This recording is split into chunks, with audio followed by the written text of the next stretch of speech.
This is always a fun opportunity for us to have a conversation that is less about the topics of the day, although we'll touch on those a little bit, and more about the people behind the headlines. We have with us today 4 individuals who will be inducted tonight into M&A Advisors Hall of Fame, the highest honor this organization can give an individual based on their contributions into the world community. And this is an opportunity for us to talk to people about who they are, how they got here, what's important to them, what makes them passionate. A lot more about them than, which is an interesting thing you find about people like this, is a lot of times they don't like talking about themselves. They like talking about the things they do. They like talking about their teams. They like talking about their clients. They like talking about their transactions. But when you want to talk about them and what made them get to the place they're at, that's sometimes a little bit more challenging conversation, and also, for me, the more interesting conversation, because one of the reasons we do this is to talk about, for people in the room, emerging leaders, for those of us in the rest of the community, it's interesting to understand that people who are as seriously iconic as each of you are in the things that you've accomplished, right? We're all people. We have families.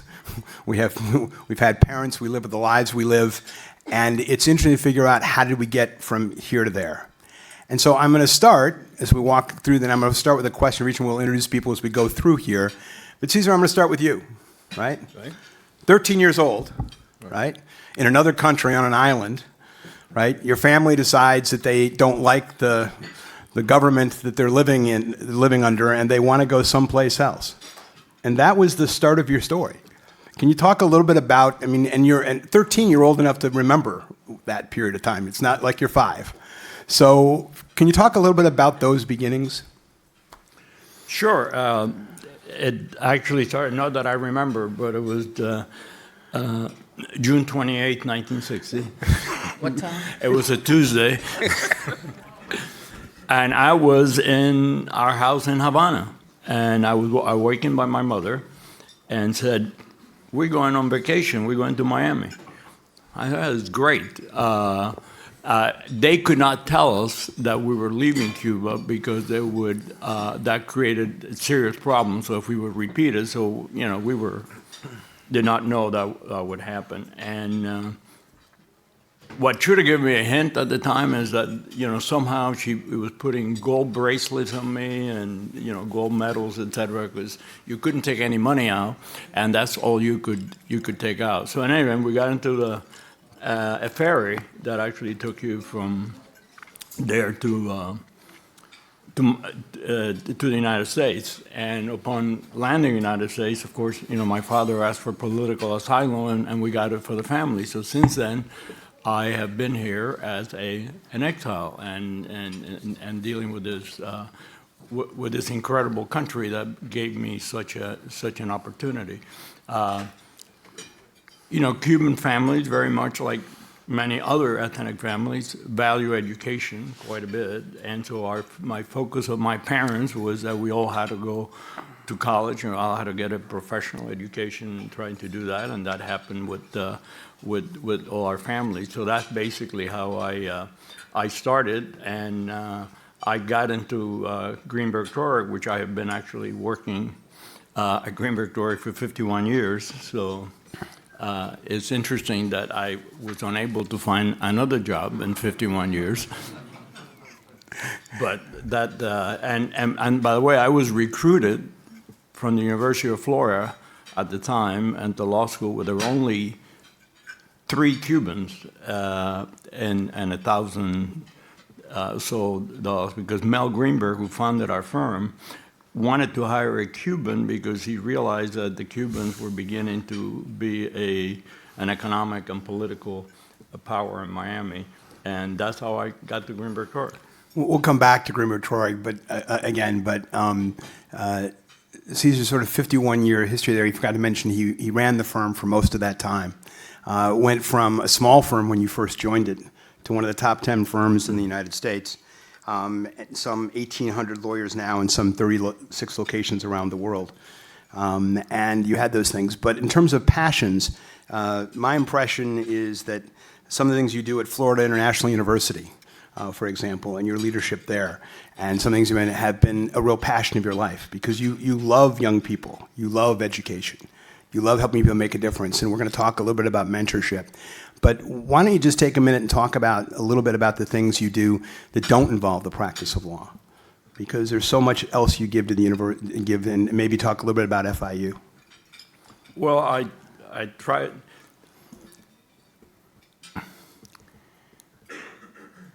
It all stems from being in exile and being an immigrant to the country. My father sat me down within a week or so of us coming here and made a few things very clear to me. Number one, he told me to always be proud that I was Cuban.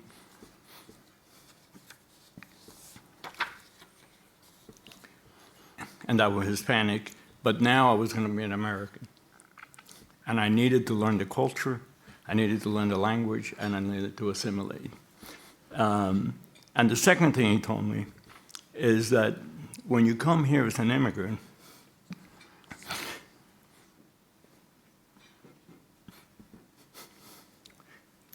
you have not contributed to the country, and you're going to use a lot of resources that other people endeavored to build, et cetera. And that it was my duty to leave the country better than I found it, and to make sure that I gave back, et cetera, because he had not supported the hospitals and the institutions that I will be using, and therefore we had to do something to do that. So because of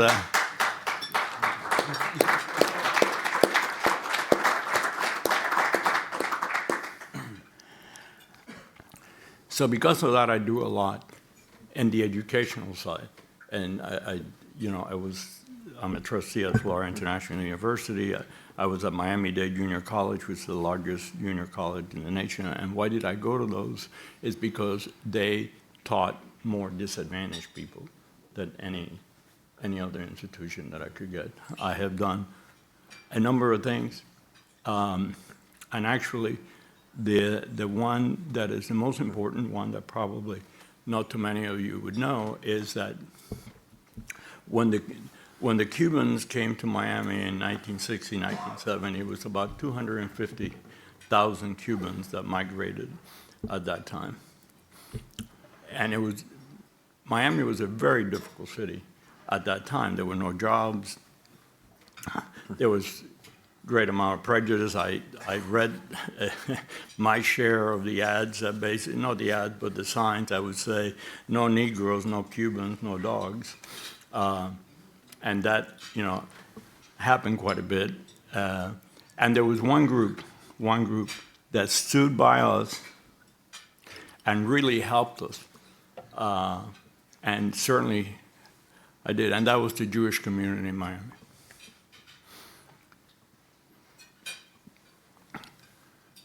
The short version of this is that it didn't just happen to me. If it just happened to me, it could have been just a nice person dealing with me. But it happened across the community. And the way I explained it very, very quickly is that every time I needed a helping hand, that hand was Jewish. So we talk about passion, and we'll move from Caesar's passion, and this is what I love having these conversations, to Joelle's. Joelle is described oftentimes as being, and I think incorrectly, as being one of the iconic women in our industry. And I think it's the wrong way of saying it because I think she's one of the most iconic people in our industry. And she also happens to have done an awful lot in working through over these last decades. And I want you to talk a little bit, Joelle, about that ascension, about really being, the leader in the leadership role you have, because it didn't start that way, right? It Definitely did not. And there were a lot of barriers and a lot of roadblocks, and I've known you for a long time. Did you know Joel Frank isn't dead? I get asked all the time, is Joel Frank still alive? So talk a little bit about how you got started right? I mean, let's go back to when there wasn't a Joel Frank business, which is Joel Frank, right? So we don't have to look for Joel anymore. Just talk about what, you didn't sit around saying, oh, I am going to be the most influential M&A advisor in the world. That is not how you weren't sitting around at, college thinking that. So I'm a biochemist, guys. So talk a little bit about your background. I'm a biochemist who became a biochemist because my roommate in college says you're not smart enough to be a chemistry major, and I said, I am too, and I did it. And I was bored out of my mind being a biochemist and earning no money, so I got my MBA at night and went into finance. So I'm a finance baby. I started at Allied Chemical, which became Allied Signal. They promoted the man I trained, so I left and ended up in the Bell system when it was the Bell. I mean, you guys are all too young. Do you know what the Bell system is? AT&T and Southwestern Bell and Florida. Anyways, all right.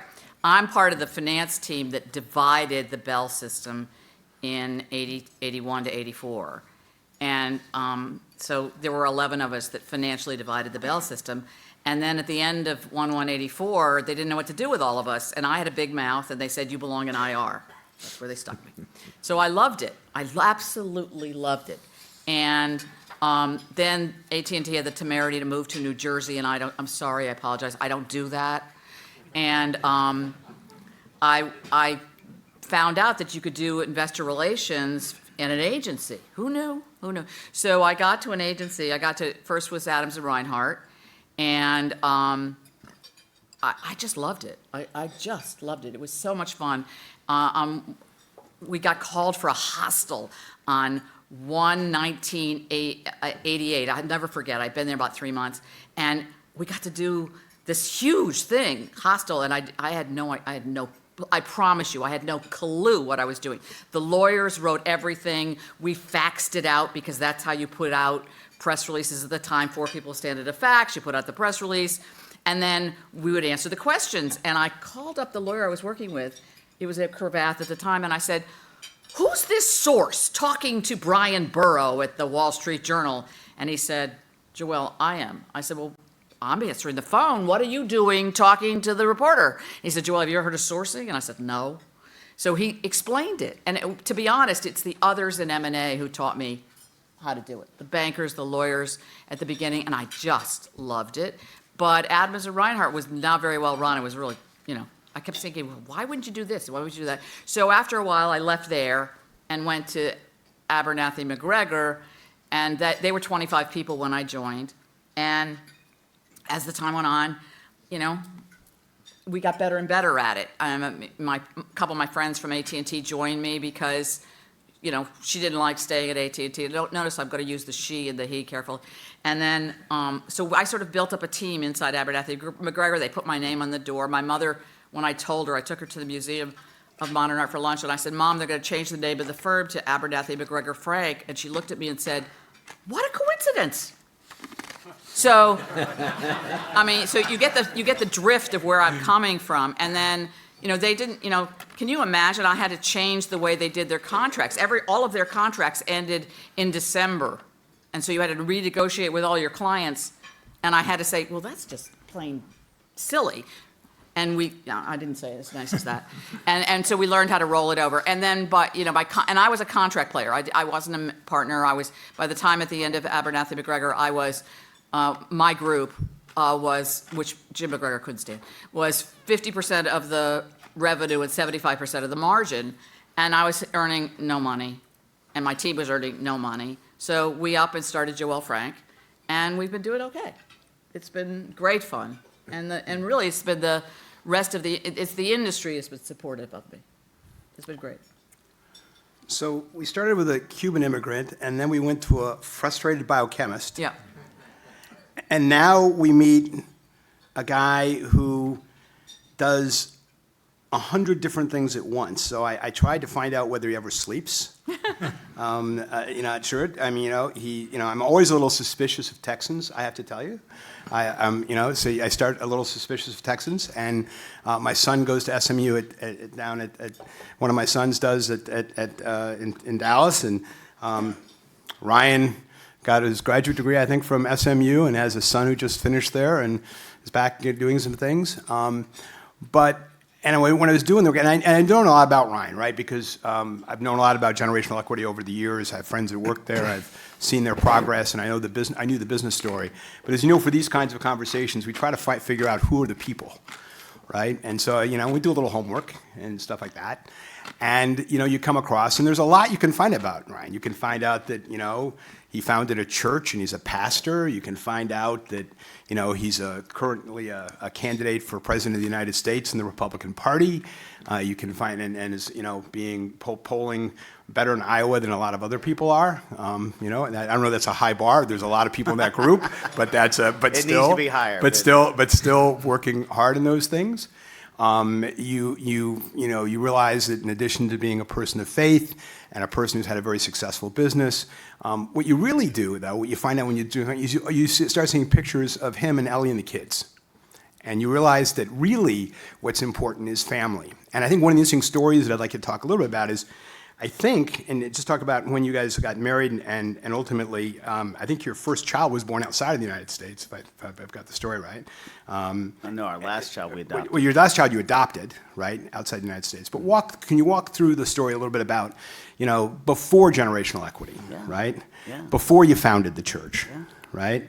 As you were, dating Ellie back in those days, what were you thinking you were going to do? What was in your head? So I graduated from University of Texas in Austin, business and finance and marketing major, double major, and I came to work with Procter & Gamble. I was always in sales. I was good at sales, and so I was good at communicating. And I could sell. My dad taught me to sell. I had to sell him anything if I wanted a new pair of shoes as a seventh grader. I had to sell him on why that was beneficial to him, that I have new shoes. So he taught me that early on, and so I knew that's what I wanted to do. I went and worked with Procter & Gamble and their sales organization, and they were going through some restructuring in the early 90s, so it was kind of tough. It was right after the S&L crisis in '89, so it was just, tough in the business. And then I was with them about 3 years, had about 4 or 5 assignments, and I kind of saw it slowing down. Then I joined Boston Scientific Corporation in healthcare, and they were booming, and they were going great. And so they promoted us, and it was fun and exciting. And then they gave me a job transfer and promotion to Atlanta, Georgia. And so I went from consumer products to healthcare, and then I went on a mission trip to Guatemala in 1995, and I actually felt a call to ministry. I can't explain it any other way than that I saw children in shanty villages by the thousands, and I saw kids living in garbage dumps that never left them.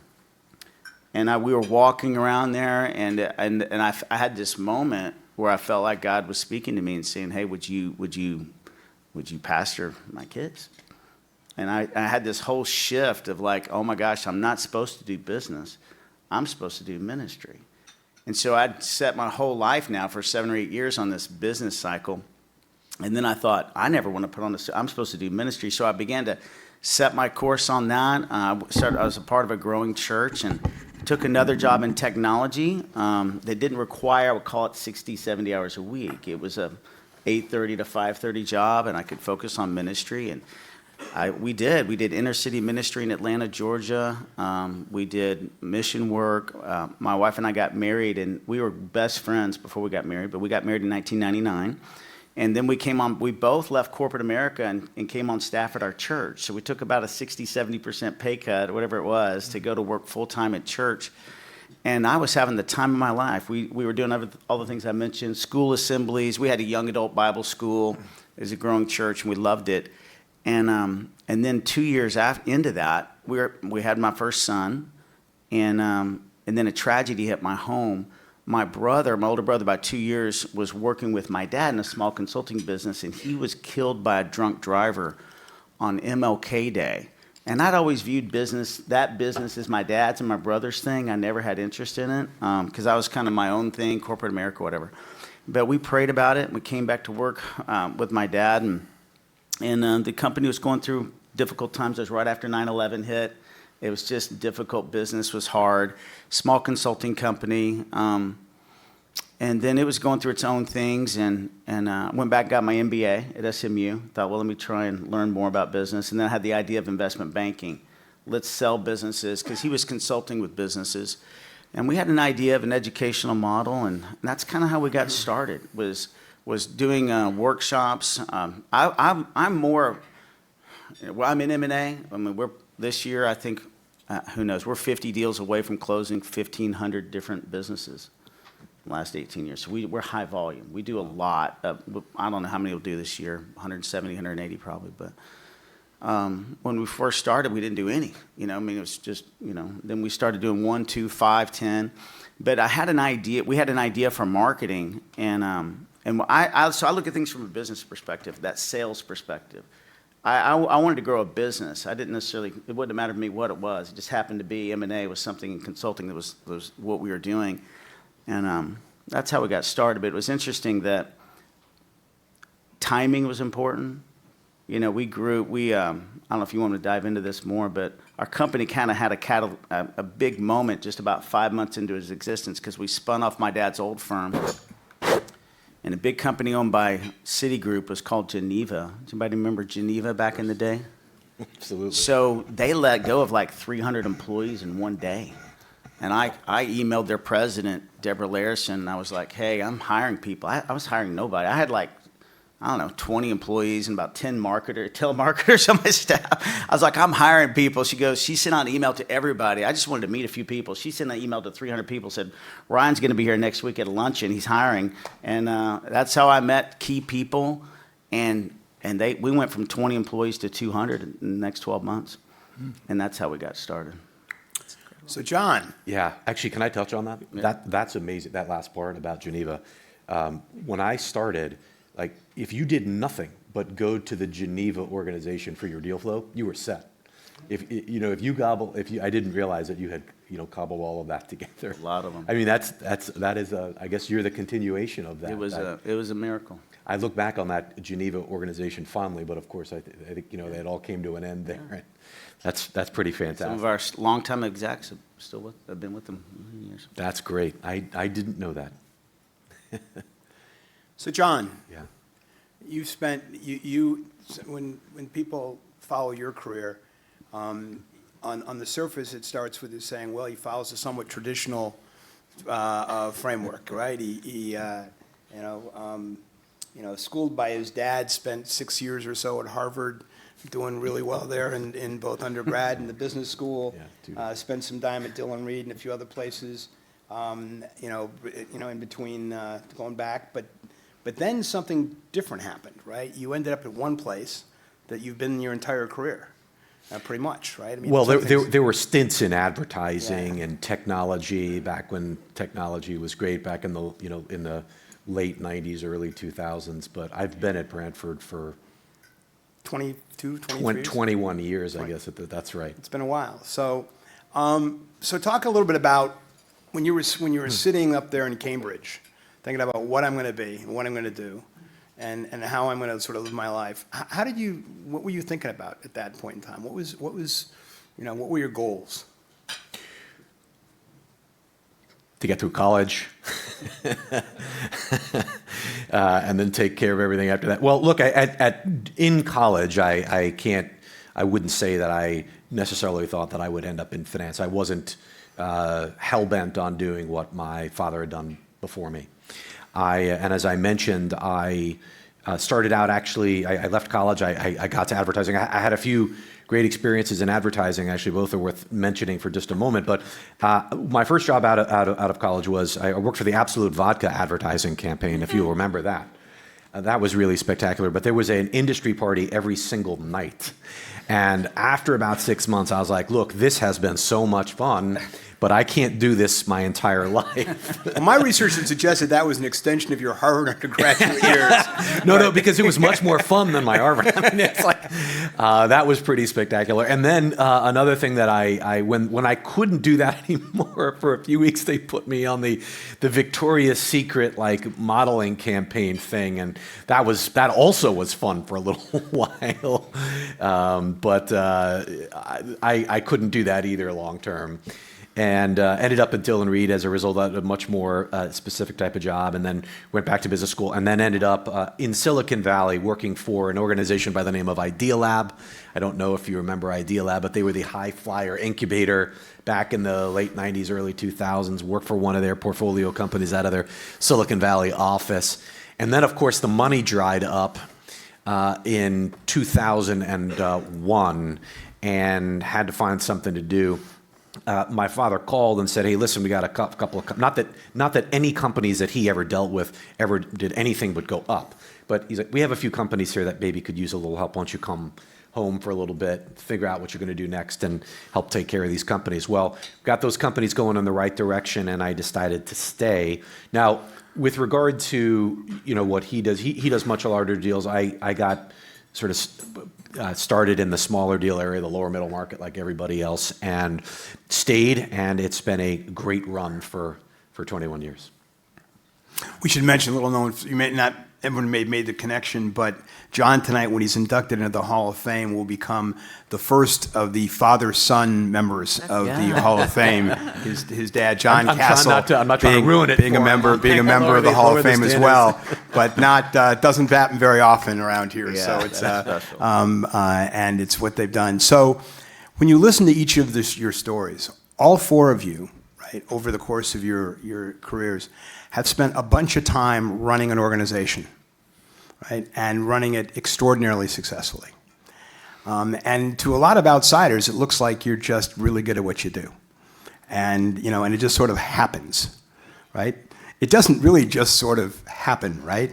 And I would like to spend this next little time talking to each of you about is what is the biggest challenge you've had in keeping your organizations as relevant and successful as they are? What's that single thing that, if there is one, that is the thing? I think the moderator in our last panel talked about what keeps you up at night.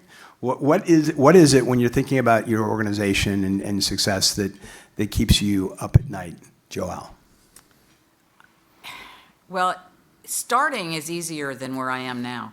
To hire the right people has been, I had a good judge of what was going on. To run the business, I actually had a great business partner. He's called my husband. And Larry has been with me all the way. A lot of you, if you're coming tonight, Larry's going to introduce me. But he did all the crap. He did all the stuff I hated, like the real estate and the technology and the, anything. He did all that. And I had really good people. I had a really good feel for the people. I can interview a lot of your kids and tell whether or not they can do what we can do. If they're smart, if they can talk on the telephone, and if they can copy appropriately, you can do what we do, at least for a start. And so I was pretty good at choosing people. I think that's how we got started. What we're doing now is we're transitioning to the next generation. That's much harder. I think that's much harder. Caesar, how about you? Growing one of the largest law firms in the world, what have been the challenges to making that organization as vibrant as it is today? Well, the two challenges, number one is you got to get the right people. You hire the right people. If you hire the wrong people, nothing good will happen from that. And so you hire the right people. You got to monitor very closely, because every once in a while, particularly in a law firm, there are some individuals that are cancerous, and you have to get them out before they really create some damage. The other thing was to motivate everyone. We operate in a highly decentralized basis, which is particularly good for us, but you have to have people who are self-motivated and are going to move the issue forward. I always said it was sort of silly that you're running a firm and you believe that you can make every centralized decision there is. My theory is, when you're the CEO, the job of the CEO is to make the least number of decisions that you could possibly can, because you have delegated to the other people where it's probably in a better place to be made. But for you to think that you can get up in the morning and say, well, today I'm going to worry about New York, and tomorrow will be Chicago, and the next day will be LA, et cetera. So we build a system that is not a required. Those locations and practice areas create their own momentum and their own, and so once you find the right people, once you monitor that, that's basically, and you motivate, that's it. John, Yeah, the question is what keeps me up at night, right? and Yeah. relating to your key organization and what's really important. Absolutely everything keeps me up at night, all the time. But yeah, no, I want to say what the others have said. It's the people that you've got to get right. This is the private equity industry. We're not in the hedge fund industry. You can't just hire people to stare at screens and come up with mathematical formulas.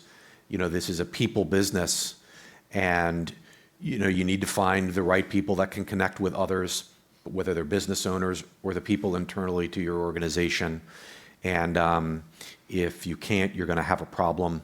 In addition to that, we meet with a million smart candidates for jobs that we would have, but to the point about cancers, if you have a cancer in your organization, if you have somebody that's not going to fit the culture, like you're just going to hate getting up in the morning, you're going to hate coming to the office, you're going to be walking on eggshells all the time, and we have tried to limit the amount of that.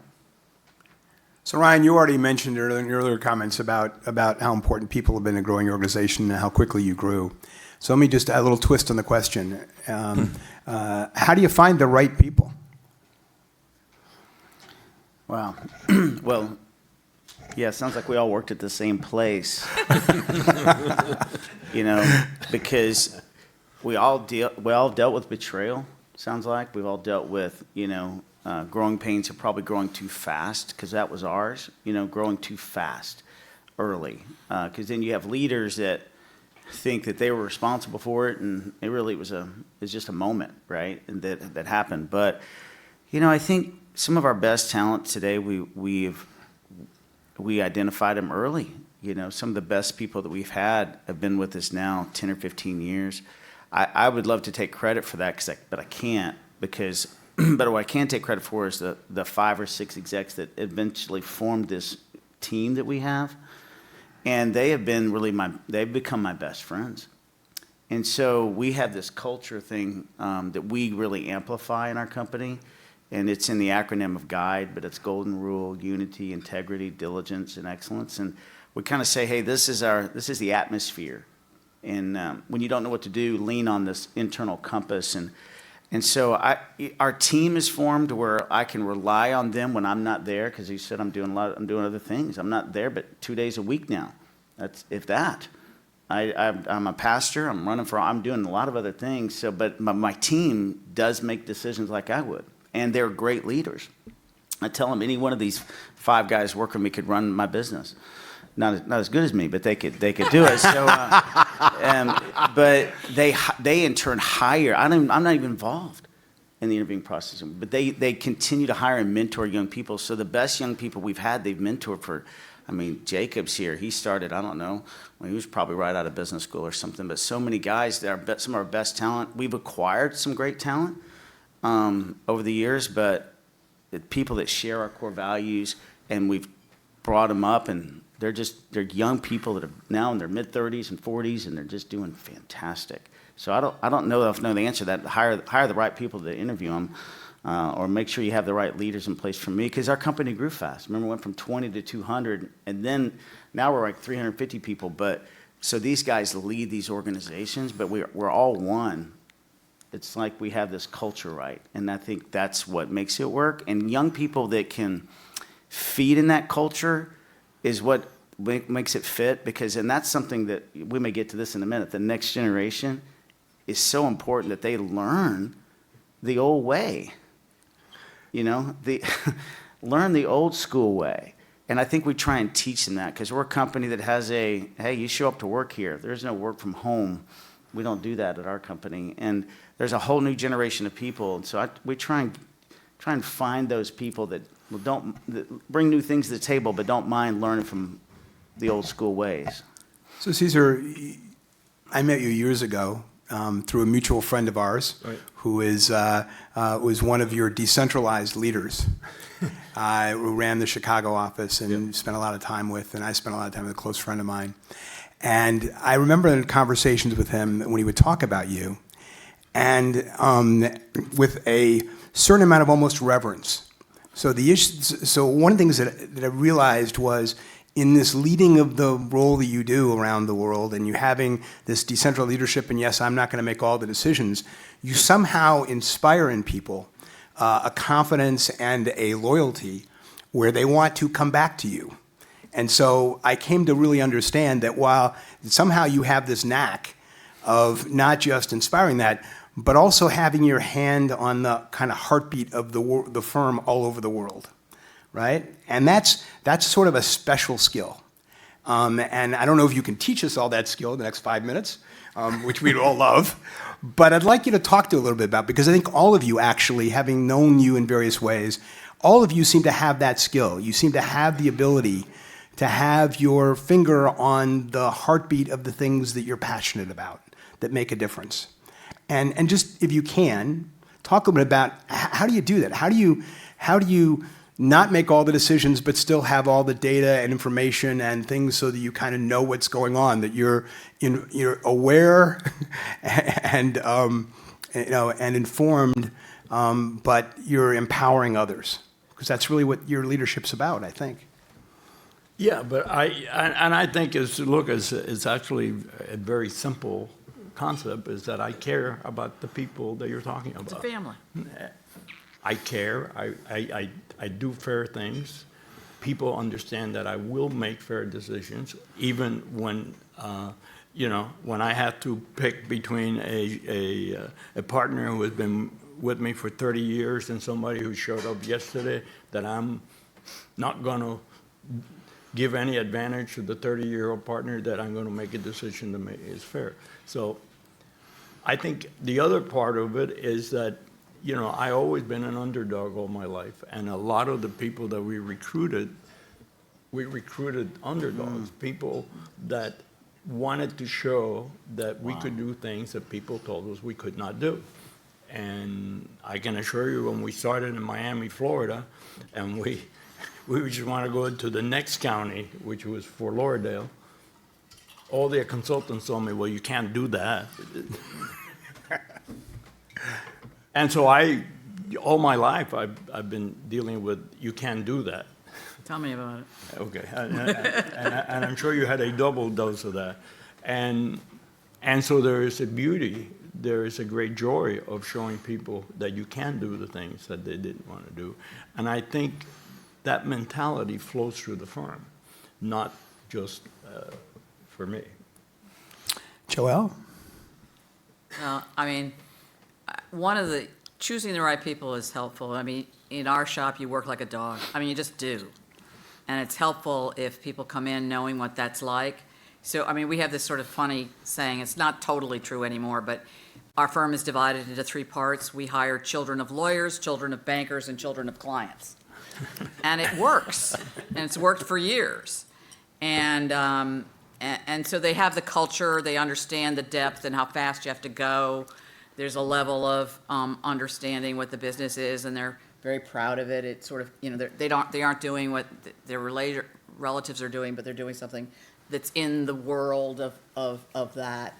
And so, it's been, pretty great. I mean, we have people, we are now hiring people who weren't born when the firm was started. It scares the shit out of me. But they are, people who came with us. I mean, we started with 12 people, and now we're 200. And a lot of the people came within the first 10 years, and they've come up and grown with us, and they're now partners and going on. It's been great fun. I mean, and the M&A, like, I like hostels, guys, You got to be over 60 to know how to do one. So that's what I tell clients that. So, and I was just at a seminar, and they were asking me, what advice do you give on hiring advisors? And I said, well, somebody in the advisory group, banker, lawyer, proxy solicitor, or PR, has to be over 60. Just I don't care. One person has to be over 60 because they have to have lived through it all. Yeah, see? And I don't tell them how old I am, so we're fine. And it really has been great fun. I mean, I think and they're having fun. I think that's what's important. So Ryan, how would you characterize your leadership style? I think I try to empower our leaders as much as I can. I don't want to be involved in a decision if I don't have to be. So, and I think what's been a blessing to me is that my team knows when to bring something to me, and they know when they don't. And we're such a good family, I think, at this point that they don't ever try and hide anything. For my first 12 years in our firm, as we started, I didn't have the team that I have today. It took about another the last 7 or 8 years has been amazing. But the people that you didn't want to go to work, I found myself, I woke up one morning, I said, Ellie, my wife's Ellie, I said, I don't know about this company I'm working for anymore and the people there, I don't know if I want to work there anymore. She's like, Ryan, you own that company. You have to be there. And so, you can have people, and then eventually, they're there, but they're producers, but they don't carry your culture. So I've tried to decentralize as much as I can, but with people that I trust and that I know would make decisions that have my heart. How about you, John? Well, look, I'll just, pick that up. Look, we have very high expectations. Everyone knows what those expectations are coming in terms of work product and in terms of culture. Look, there are enough smart people who will fit nicely into your culture that you just do not have to accept people who are smart and won't ultimately fit or they'll become corrosive.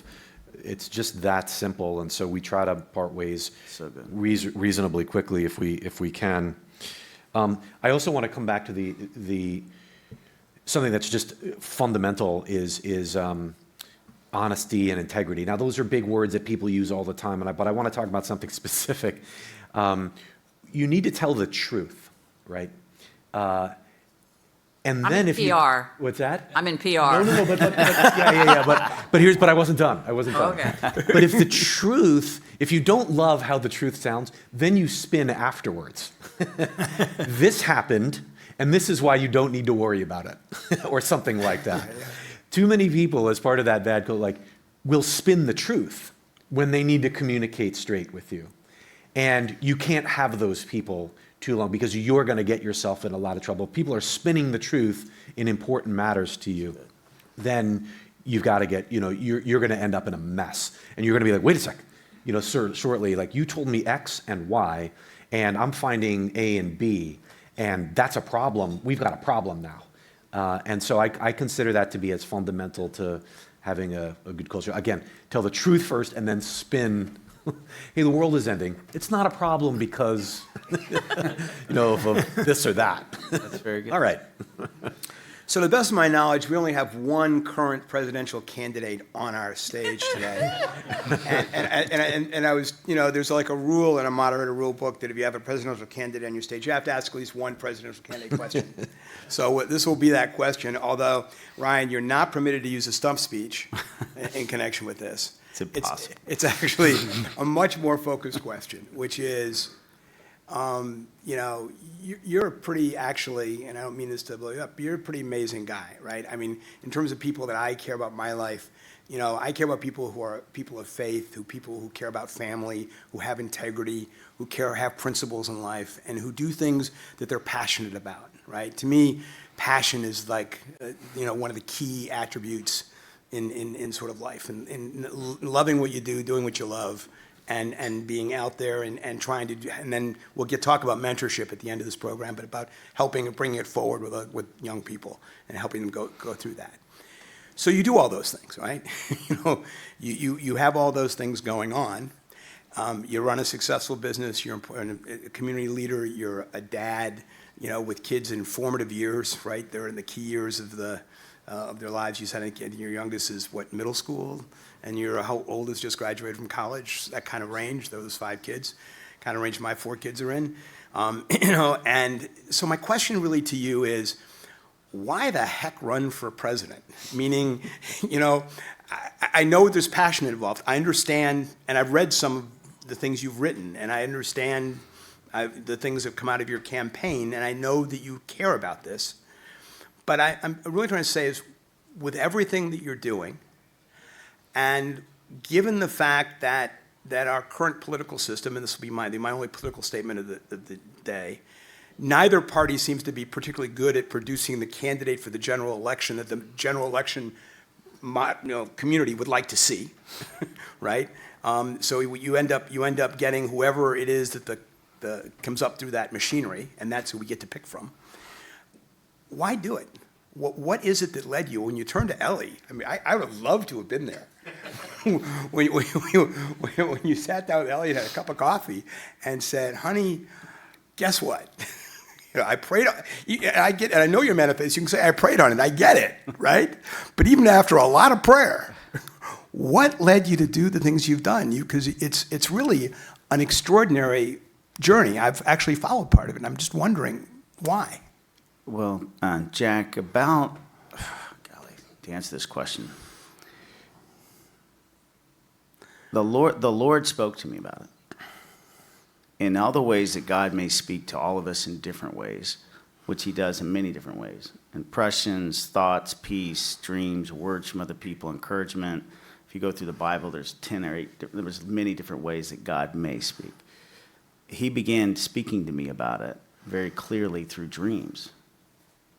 8 years ago, 10 years ago. And so, which is not unusual because that's been happening in my life shortly after I gave my life to the Lord, maybe 25 years ago. So it's big decisions, even starting the business, or ideas for marketing came that way, or big things that we do today. The church came that way. So that's not unusual. But when I had those dreams, I discounted them. I thought, well, this is symbolic. This doesn't actually mean that. And then a year later, I'd have another one. And then a year later, I'd have another one. And then, so I just kept, if you would have asked me 3 years ago, Ryan, would you ever run for president? I would have unequivocally said yes, but I wouldn't have known when. But then about 2.5 years ago, it became very clear to me that this was the election, this is the time. And I know the odds, you know, I'm actually pretty smart person when it comes to data and stats. That's really my strength. And but I'm stepping in there, and I'm still in the race because of that leading. But the words that he began speaking to me about, and that have to do with something that's really broken in the heart of our country that I think God wants to speak to. It's economic, but it's more cultural too. And so I'm in it because I feel God called me to. Well, it's interesting. You know, I'm a Midwesterner. Right, and I embrace the fact I'm a Midwesterner. I love that part of the country. I grew up in the Rust Belt. I spend about a third of my year in a place that has like 7,000 people in the county, and you know, and the average income is $35,000. And intentionally exposing my kids to growing up with kids that grew up on farms and have a different way of thinking about life, because that's a whole lot more. You learn a lot about life and a lot about people as opposed to living in Lincoln Park, Chicago, and going to an independent school your whole life. That's important, right? It's the kind of things you talked about, your life experiences and coming from Cuba and going forward and being the underdog and how you think about things, sort of introducing that. So I understand some of the things that are going on. I tell my friends here in New York and other places, when I sit around and we have debates over drinks about the world's problems, and and all the things we talk about, you hear all these conversations, and they're good and they're informed, and they're meant and good. They're meant to be, well thought out. But I say to them, I said, yeah, but your problem is that you live in this bubble, right? The rest of the world, I live in the rest of the time, right? This message isn't resonating there, right? And so I had a feeling as I was following your campaign that part of what your messaging is, part of what you're doing is trying to connect. And certainly I've actually looked into and read some of the stuff, some of the Iowa visits you've had.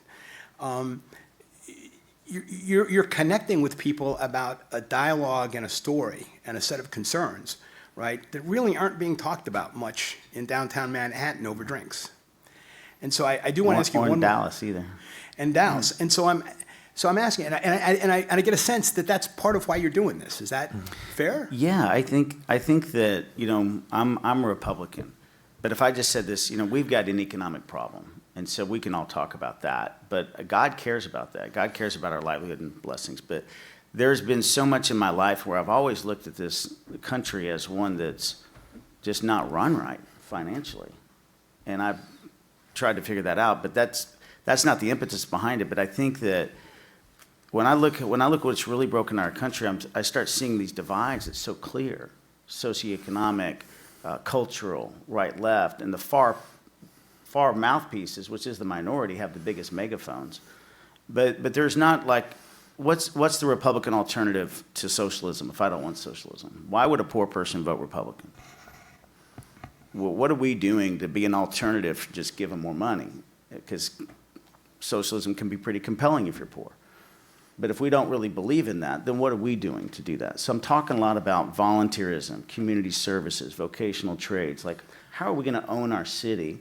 What you've been doing in just different ways. How are we going to help somebody that could never go to the colleges we went to? I mean, my kids could get tutors for ACT training. And most kids don't grow up that way. They can't even think about that. How can we, because only 30% are reading at the 8th grade level. I mean, in the inner city, it's 15%. And so how can we be an alternative to socialism? And what came to my heart was, if you ever think that somebody in urban America is going to vote Republican or vote what you believe is capitalism, that you can do and become anything you want to be without you laying down your life and being a bridge for them to walk on, you're dreaming. So therefore, we have a divide in our country that's separating further and further apart. And so I actually feel like the way is, it's just a different path. It's not more money, but it's us creating solutions that help people. So I'm going to build on that, and I'm going to actually, I told the panel we were going to, in the middle part of this program, spend a little time talking about the current markets and trends, and we're going to do that, but we're going to do it towards the end, because I want to keep this conversation going, because I think that is a perfect segue into something that each of you spend your time doing, which is mentorship, and trying to pay it forward, and trying to figure out how it is that we try to as you said, the most difficult thing, Joel, is the next generation. It's how do you plan for that, both within your organizations but also in helping young people, right, and being that bridge, because many of you know I'm very involved and care a lot about diversity, equity, and inclusion, and that's all about building bridges and creating pipelines and creating opportunities for people. Because if you don't give great opportunities, you're dreaming if you think somebody can come from the hole that some people are in without somebody reaching down with a hand and pulling them out of the hole, right? And you can't do that, by the way, when they're 25 or 30, right? And then put them into a competition and say, oh yeah, you're gonna be measured in the competition that way. You need to help people get the educational opportunities, Caesar, that you've been so involved in, right? You've got to lift them up by education. That's where parity comes, right? It comes in helping people, the underdog, do better. So talk a little bit, Joel, about, your commitment to mentorship and how that shows it, because you do a lot, and I'm just... Well, one of the things in our industry is I'm one of the last independent PR firms of any size. They all got sold. And having worked for 2 companies that got sold, I said, never happened to me. I would rather push the money down, push the equity down, and have a firm that can live past the founder, which is me, and my other 4 partners, although one retired. Judy's coming tonight. But we're all, we're aging out. And that's what we decided to do, that was the goal, to have a firm that would stay independent and have excellence as it's what we're selling, and therefore Larry and I didn't keep the equity. We pushed the equity down into the firm and basically making it so the company was impossible to sell. You can't really buy Joel Frank. Too many people have a say in it. And making sure that provided mentorship, because people were responsible for their own businesses. They were, getting the business in, serving the clients, spreading it, we don't just reward finders, we reward minders as well. It's an equal It's an equal process. We based it on a lockstep law firm structure. And so, because that's what we knew. And it's worked pretty well. And it's really been, like my younger partners are, unfortunately, they're getting better than I am. It's really annoying. But they're very, very strong. That's what we did. John, how do you mentor people, either inside or outside of your firm? I like to do it two ways. I like to lead by example. And then I just try to be as nice and as encouraging and as I can be. But I do think that the first thing, that the leader of the firm has to set the example. Everyone has to know where the standards are, how much they're expected to work, what the output is expected to look like. And I do think that there is that's the first part of it. Everyone knows that the leader of the firm is working 24/7, and if that's happening, then everybody else is somewhat expected to fall in line. And if they don't, they know there's some element of maybe they're going to get a little bit left behind. But on the flip side, I really try to go out of my way to be as encouraging, as positive as I can with people, to help them in any way that I can, learn what they're doing better, get them to the other side. I think those are the two big things. Caesar, in building these bridges and helping pull people out and helping them, you've done so much of that in your life. I'm going to ask you a slightly different question, which is, because I know you to be an optimistic person and to one who has a belief in tomorrow. But you also are close enough in South Florida and in other places to the tremendous challenges that exist today, notwithstanding decades and decades of work and effort, right? What is it that allows you to maintain hope, to be hopeful? Because I look at some of the things that go on, and I struggle, even as someone of faith. I struggle to have hope sometimes because in certain areas, because in some of the larger cities, the reality is because of COVID, for example, there's a generation that has been pushed back, not brought forward. I mean, it's the exact opposite of what we've been trying to do. And you're close enough to it. I just want to ask you, how do you maintain hope? What do you do? What makes you hopeful that we're headed somehow in the right direction? Well, as you can well imagine, you have good days and bad days. And there are some days that you really have no hope. But most of the time you recover from that and you look at the things that actually have worked. And I see in my own life how it works. I've been discriminated enough times, etc. I know how you overcome that. I'm a great believer that if you've ever been discriminated against, you're not going to discriminate against somebody else because you understand what the hurt is. I try to mentor not only by talking to young people, which I do in a regular time, but also by putting myself out there so they can see that a Hispanic can achieve this.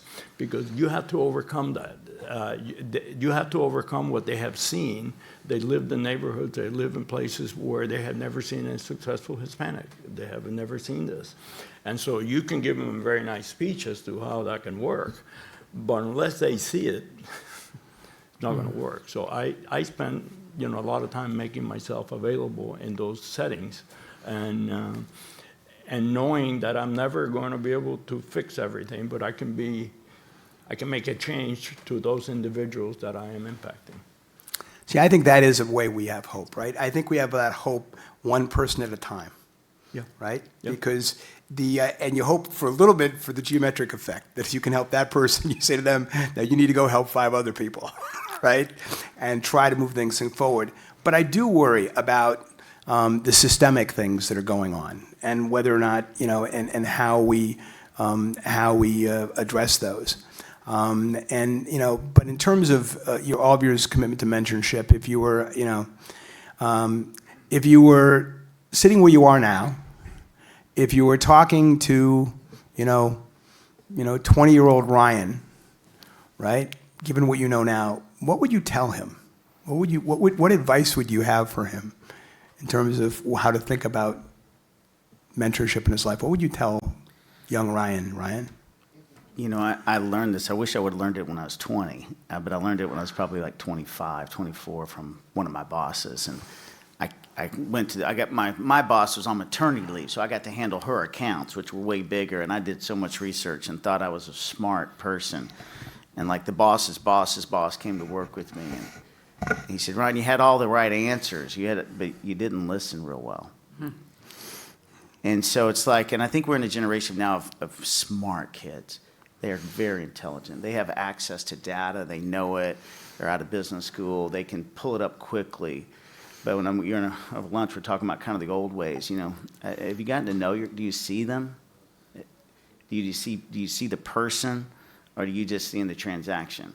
Have you gotten to know them, and do you see them, and do you see have you gotten to hear their family yet? And is there what's the reason why they're going through this right now? And I think listening is an undervalued or underappreciated thing that we need to teach the next generation. I would say listen a lot more, show up more, you know, see people two ways. See them, see the unseen people, you know, in the room. A lot of times there's people doing a lot of work and we just see the one or two influencers, but you see the other people, and then can you listen to them? I would say listen way more than you speak. Joel, what does Chairman of the Board Joel, Managing Partner Joel, tell 22-year-old frustrated biochemist Joel about the world? You gotta love what you do. If you don't love your career, that's the first one, find another one, because if you don't love it, it's not any fun. And it took me 3 careers. It took me 3 careers to find something that I really, really, really love to do. There were aspects of the others that were fine, but this one, I mean, finding this, yelling at people, it's great. Caesar, what would you tell that young kid who came across from Cuba now? What insights could you share with him from a mentorship perspective? Never give up. Keep getting up, because you're going to fall down a few times. And once you do, just get up again. That is where success is. Success is in the getting up, not in the falling down. And John, what would you tell that absolute vodka kid? I would tell him, John, you're never going to be good at golf, so stop trying. No. Look, I think persistence is the key. Just keep showing up. Yeah. Just keep putting your pants on every morning. Whatever is the big problem of the day or the month of the year will eventually fade away. Just keep going. So let's close this out, because we're about that time, with at least, because Roger will be very unhappy with me if I don't ask at least one question about the M&A world in this. But I want to thank all of you for being open and honest and transparent about your passions and your feelings. I think for all of us, it's a chance to sort of know, tonight there'll be lots of applause and lights and, tuxes and dresses and things and plaques. But I think it's important to understand who it is that actually gets those awards, right? And that's part of what this is about. But putting on your professional hats a little bit for just a minute as we round this up, and you looked at 2024, I mean, we are in a very, I think the last panel described it, we're in a very strange place, right? I mean, much of the things that are going on are not things that those of us who have a lot of experience would say. Actually, we can bucket and say, oh, this is just like that time, right? I get it. I know what cycle we're in, and I know what's likely to happen here, right? I mean, we have geopolitical issues going on that are unprecedented, really, in scope and issues. We have a kind of, within this country, a kind of disharmony and discord that is, a polarization is probably one of the highest points at a time when we are, questioning the very institutions that exist in this country, and you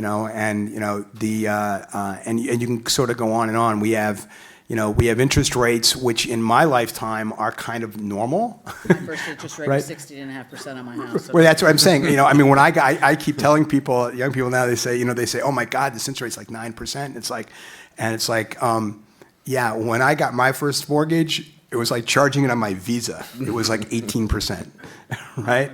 Right? And so I said, so this isn't anything, you haven't seen anything yet. But as you're thinking about the world we're living in right now, right, and you think about doing deals and about the free flow of capital, and you're doing dozens and scores of deals at generational equity, right? So deals are getting done in the world, but it doesn't feel like things are that we actually have a good handle on what's going to happen in the next 18 months. Now, not that we always do, because we're really good, by the way, looking backwards and saying, I knew that, of course, but looking forward. So John, start with you. What do you think's going to go on over the next 6 months? actually, I've got a lot of hope for the future because there was a big breakthrough today. I listened to Ryan grab the mic and in front of a bunch of New Yorkers tell them that he was a Republican. And I have not heard that in New York City, maybe ever.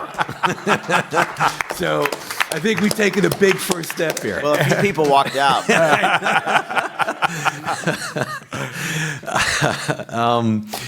So look, I don't have a crystal ball, but I will pass along some commentary that I get from some investors about where the market is today. And I'll just sort of lay that out. So yesterday I was in 2 prospective LP meetings, and these are big institutions, and they were just hemming and hawing and like, the private equity world just stinks right now. Nobody's generating any returns. Nobody's returning any cash to investors. It's just making everything impossible, and there's no money that's flowing back to the GPs or anything. And I just kept sitting there in all of those meetings thinking, is it really that bad out there? Is that really where GPs are? If you walked around tonight and talked to the GPs, I'll bet you every single one of them would say, no, things are great. I'm doing great. It's fantastic.